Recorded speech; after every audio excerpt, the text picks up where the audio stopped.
नमस्कार दोस्तों। हमारे प्राचीन ग्रंथों में ऋषि मुनियों के बारे में काफ़ी लिखा हुआ है और ये ऋषि काफ़ी प्रभावशाली हुआ करते थे और काफ़ी इनका समाज में सम्मान था। बट एक ये भी शोर शराबा मचाया जाता है। ख़ास तौर पे हमने एक देखा है कि दिलीप मंडल नाम का एक चूतिया है जो महाघोर जातिवादी है और अक्सर सिर्फ ऊंची जातियों को, सवर्णों को गाली देने का काम करता रहता है। तो उन जैसे मूर्ख नीले तिलचट्टों के लिए मैं ये वीडियो बना रहा हूँ, जिनसे ये समझ में आ जाए कि असल में प्राचीन समय में सिस्टम क्या था, लोग क्या करते थे और किस तरीके से लोगों को किसी चीज़ की पदवी दी जाती थी। आज मैं आपको ऋषि रोमहर्षण के बारे में बताऊंगा। ऋषि रोमहर्षण महाभारत काल में थे। वो वेद व्यास के सबसे प्रिय और चहेते शिष्य थे और उनका नाम रोमहर्षण वेद व्यास ने ही दिया था। असल में रोमहर्षण जो थे वो शूद्र जाति के थे और जानते हैं ये नीले तिलचट्टे अक्सर शोर मचाते हैं कि शूद्रों को शिक्षा नहीं दी जाती थी। मैं चैलेंज करता हूँ, कोई भी महाभारत को जाके पढ़ ले अगर मैं गलत बोल रहा हूँ तो। रोमहर्षण शूद्र जाति के थे, लेकिन जब वेद व्यास ने उनको शिक्षा दी तो उस शिक्षा से उनको जो ज्ञान प्राप्त हुआ तो उससे आनंदित होकर उनके शरीर का रोम रोम, ऐसा कहा जाता है, जो लिखा हुआ है कि रोम रोम हर्षित हो गया। उस रोम रोम के हर्षित होने से ही उनका नाम रोमहर्षण पड़ा। रोमहर्षण को ज्ञान की चलती फिरती पुस्तक माना गया है महाभारत में और उन्हें बेहद सम्मान दिया गया। रोमहर्षण अपने समय में महाभारत काल में ऋषियों के प्रमुख थे। जब महाभारत का युद्ध शुरू हुआ तो कृष्ण तो पांडवों की ओर चले गए, लेकिन बलराम के जो शिष्य थे उसमें भीम और दुर्योधन दोनों थे और बलराम को दोनों समान रूप से प्रिय थे।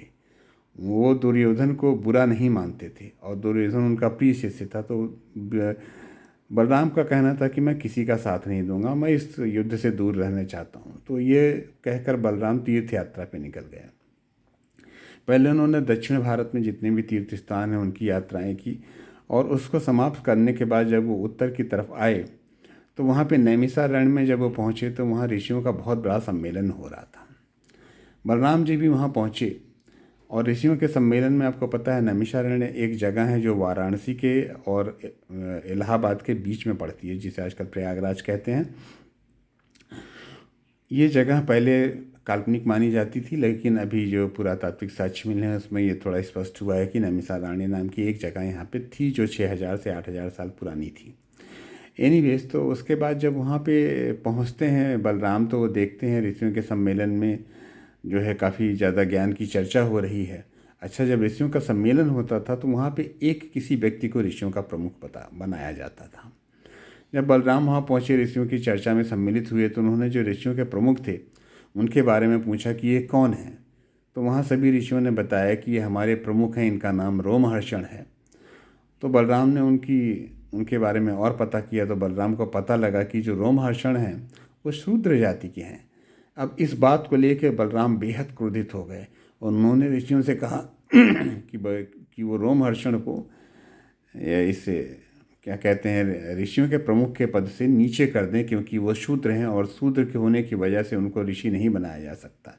तब वहाँ पे जो उपस्थित ऋषि थे और ब्राह्मण थे उन्होंने बलराम को बताया कि इनको ऋषि इनके ज्ञान की वजह से बनाया गया, इनकी जाति की वजह से नहीं, और हम इनको अपना प्रमुख मानते हैं क्योंकि ये ज्ञान में सर्वश्रेष्ठ हैं, भले ही ये कहीं भी पैदा हुए हों।